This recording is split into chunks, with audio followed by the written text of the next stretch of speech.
একটি চলন্ত লিফট, কিন্তু সেটি নড়ছে না। ভেতরে দাঁড়িয়ে এক তরুণী কারো সাথে কথা বলছেন, অথচ সেখানে কেউ নেই।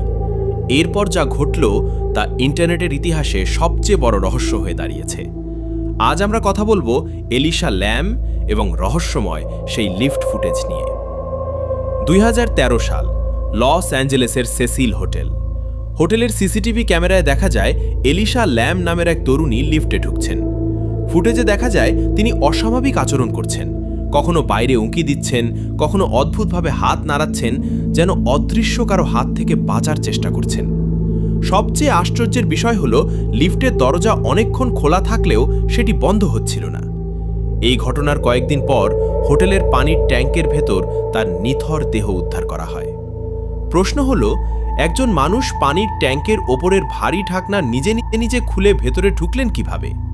আর সিসিটিভি ফুটেজে তিনি কার সাথে কথা বলছিলেন?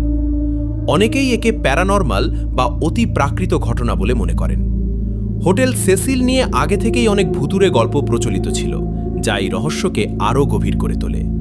কি কোনো মানসিক সমস্যা ছিল, নাকি আসলেও সেখানে অশুভ কিছু ছিল? আজও এর সঠিক উত্তর মেলেনি। আপনার কাছে ঘটনাটি কেমন মনে হয় কমেন্টে আমাদের জানান। রহস্যের এমন আরও অনেক গল্প পেতে দৃষ্টিভঙ্গির সাথেই থাকুন।